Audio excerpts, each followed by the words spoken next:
ध्यानमूलं गुरोर्मूर्ति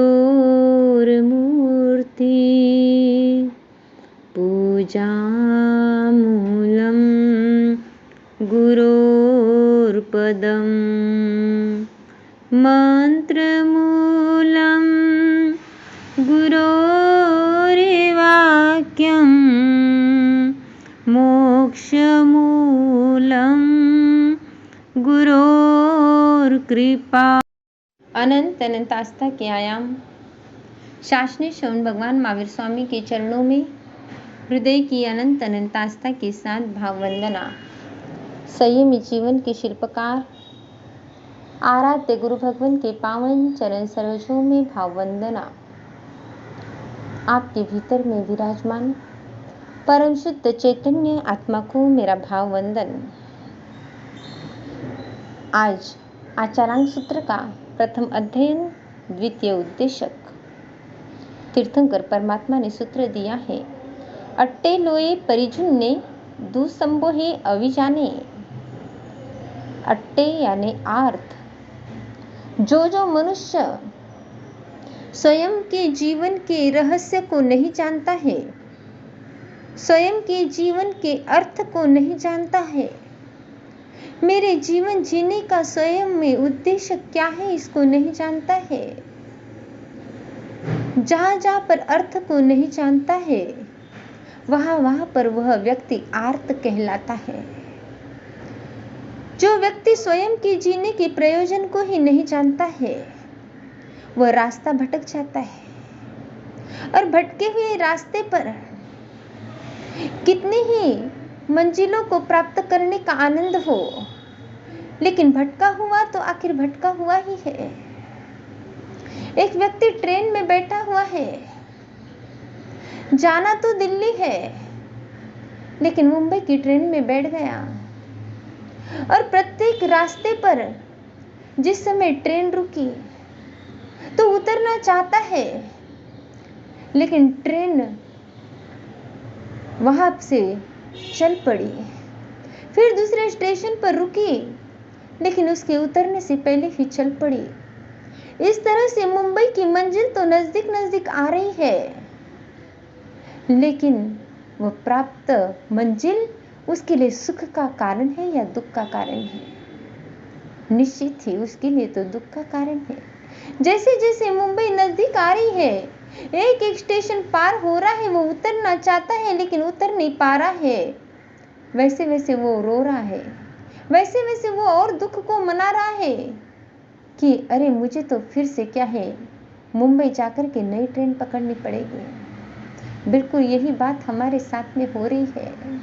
जीवन जीने के सही अर्थ को हमने अभी तक नहीं जाना और चल पड़े, आप और हम सभी चल पड़े और बस चल ही रहे हैं, चलते जा रहे हैं, चलते जा रहे हैं, एक एक मंजिल को प्राप्त करते जा रहे हैं, लेकिन रास्ता ही सही नहीं पकड़ा है तो मंजिल कितनी भी मिले, जब रास्ता गलत है तो मंजिल भी गलत हो जाएगी। लेकिन जीव समझ नहीं पाता, उसको अपनी मंजिल को प्राप्त मंजिल में ही आनंद मनाने लग जाता है, और उसको समझने के लिए इतनी देर हो जाती है, इतनी देर हो जाती है कि वह व्यक्ति जीवन में मात्र पश्चाताप के अलावा कुछ करता ही नहीं है। ऐसा व्यक्ति आर्त कहलाता है। इसलिए तीर्थंकर परमात्मा ने आज का विषय दिया, आज का सूत्र दिया है कि जो अपने जीवन के सही अर्थ को जान ही नहीं पाता, मात्र चलता ही है, वह व्यक्ति अज्ञानी है। आप देखिए, आप चलते हो, चल रहे हो, फिर वही सांझ, फिर वही सुबह, फिर वही दोपहर, और चलते चलते जीवन की सांझ आ जाती है, तब पता चलता है जीवन में जितनी मंजिलें प्राप्त की थी वह सारी धोखा देने वाली थी। जीवन में जितनी मंजिलों को प्राप्त करने की अनुभूति मैंने सुखानुभूति प्राप्त की थी, वे सारी अनुभूतियां क्षणभंगुर है, झूठी है, गलत है। तब जाकर के वही पश्चाताप होता है, जिस तरह से उस व्यक्ति को मुंबई जाकर के पश्चाताप होता है। लेकिन फिर वह तो दिल्ली चले जाएगा, उसकी मंजिल को प्राप्त कर लेगा। लेकिन यह जीव जिस समय जीवन की सांझ में उसको अपने चलने का भास होता है कि सारी जिंदगी जो चला हूं वह तो मात्र एक स्वप्न था, मात्र एक धुंधला जीवन था, मात्र एक धुंधली सुखानुभूति थी जिसे कभी शाश्वत बना ही नहीं पाते।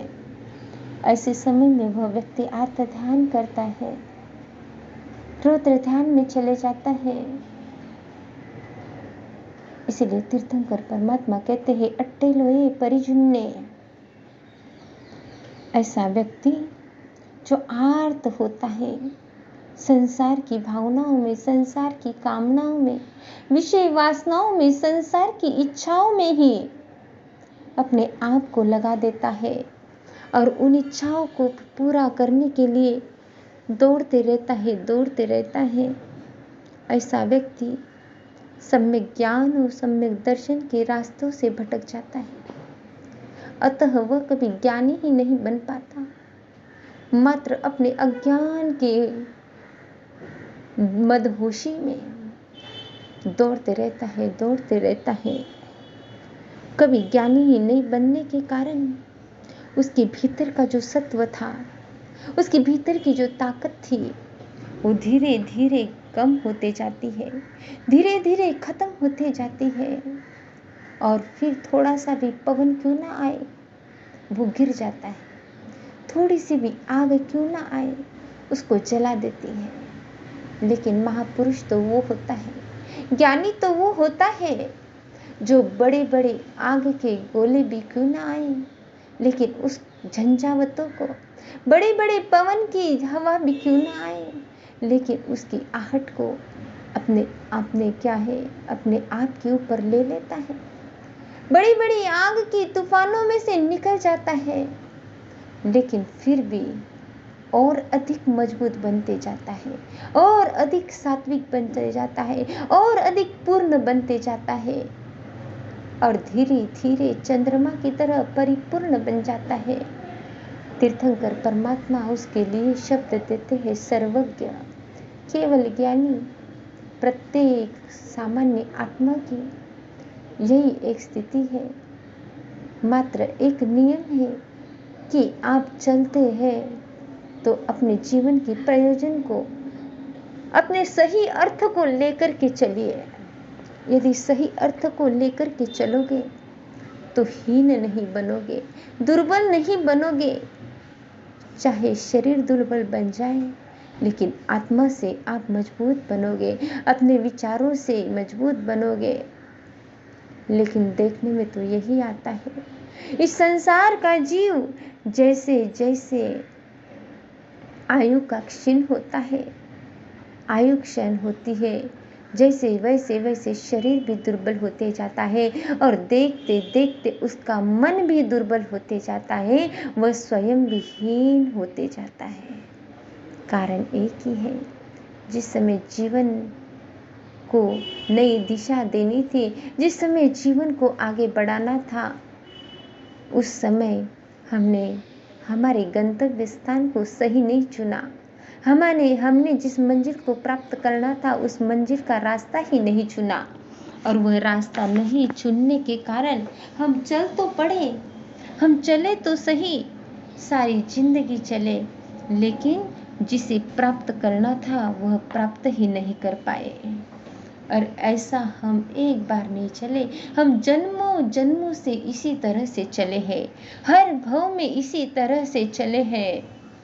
जरा पीछे मुड़ करके देखिए, अपने इतिहास के पन्नों को उठा करके देखिए। कष्ट किसके ऊपर नहीं आता, तकलीफ किसके ऊपर नहीं आती। परेशानी किसके ऊपर नहीं आती। हर एक जो राही चलता है वो इन तूफानों को, इन झंझावतों को लेकर के ही चलता है। चले थे गौतम और चले था गोशालक, दोनों भी चले। दोनों ने भी एक ही राह चुनी थी, महावीर की। गोशालक भी महावीर के पीछे पीछे और गौतम भी महावीर के अनुयायी। दोनों भी चले, लेकिन दोनों ने चलने के बाद मंजिल अलग अलग चुनी। इंद्रभूति गौतम ने महावीर को ही अपनी मंजिल मान लिया और गोशालक ने स्वयं को अपनी मंजिल मान लिया।